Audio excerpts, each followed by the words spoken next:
Magandang araw po, welcome po sa aking channel, Nov9 TV. Patalasasan po, meron po ba kayong mga properties na napapabayaan or non-performing assets? Plan nyo ibenta, pero wala kayong oras pagbibenta nito. Kung ito'y pagkakatiwala nyo po sa amin, tawag lang po kayo sa aking numero, usap po tayo, gawin ko po ng video for free. Yes, libre po, wala po kayong babayaran. Tutulungan pa namin kayong mabenta ang inyong property. Kami na po bahala sa marketing, sa boosting or paid ads. Even sa tripping, hindi na po kayo mapapagod sa pag-entertain ng mga buyers. Kami na po bahala sa lahat. Tawag lang po kayo. Nandito po tayo ngayon sa Gimba, Nueva Ecija, kung saan meron po tayong bagong video presentation. Dalawang parsela ng lupa na prime property. Ito po'y along the highway na Pangasinan, Nueva Ecija Road. Ang unang lupa po ay may sukat na 5,000 square meters. Ito pong may bakod, yan po yon. At may gate na rin.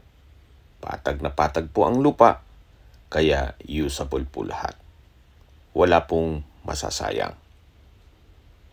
Napakaganda po nitong property. Sa ngayon, magandang mag-invest dito habang mura pa ito.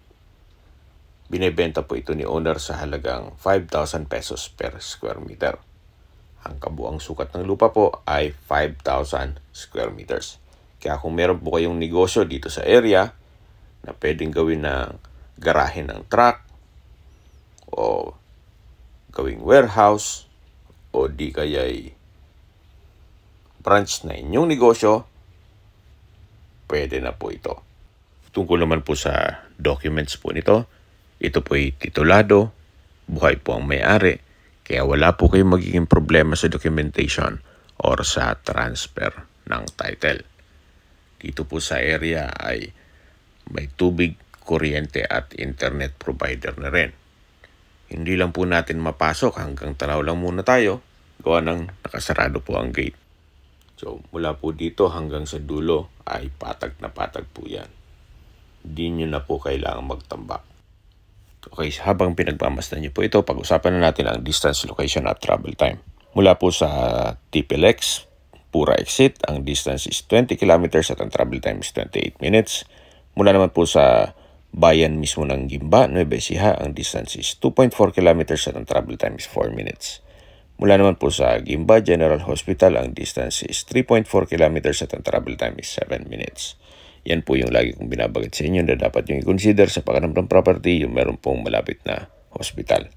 Hindi ko naman po sinasabing sakitin kayo, yan naman po for emergency purpose lang naman. At mula naman po sa Baguio, ang distance is 112 kilometers at ang travel time is 2 hours and 12 minutes. Mula naman po sa Cabanatuan City, ang distance is 36.6 kilometers at ang travel time is 52 minutes.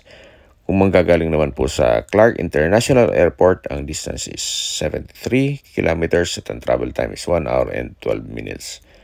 Mula naman po sa Manila, ang distance is 145 kilometers at ang travel time is 2 hours and 13 minutes. Ito po yung frontage nitong first lot na may lot area na 5,000 square meters at napakahaba po ng frontage nito. May bakod na po yan hanggang dun sa may poste.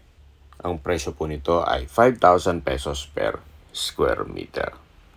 Gaya po ng nasabi ko sa inyo kanina na mas magandang mag-invest sa mga ganitong location na hindi pa ganun ka-develop.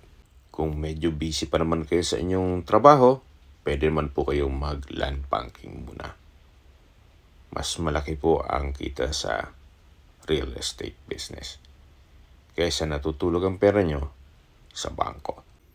Mula naman po dito sa unang parsela ng lupa, lilipat po tayo dun sa kabilang parsela ng lupa na kung saan may lot area ng 5,500 square meters more or less.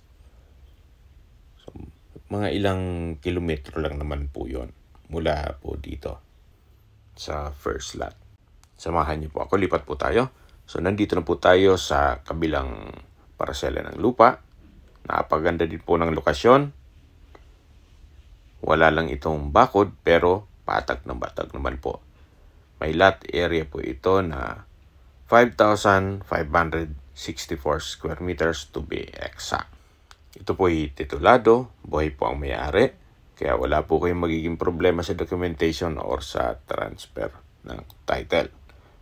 May access na rin po dito ng tubig, kuryente at internet provider. Mula po dun sa first lot, ulitin ko po, mga ilang kilometro lang po ang pagitan. Tungkol naman po sa distance, location at travel time, nabanggit ko na po yan kanina. Paki-review na lang po. So, sa ngayon po, hindi nyo masyadong ma-appreciate ito gawa ng hindi pa siya ganun kalinis.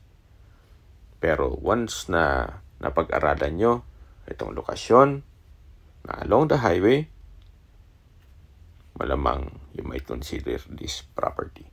Kung may mga katanungan po kayo or gusto magpasat ng tripping dito sa property to, tawag lang po kayo sa aking numero. At sa mga kababayan naman natin nasa ibang bansa, meron po akong Telegram. Sa mga iPhone user man may iMessage. Meron din pong Imo, Skype, Viber at WhatsApp. Same number lang po, 0917-316-3399. Sa mga nagtatanong naman po ng aming Facebook, meron po kaming Facebook page na Noven TV at Facebook Reels video. Makisuyo po, pakilike and follow na rin. Meron din po kami ibang YouTube channel na The Noven TV channel at The Easy Listenings.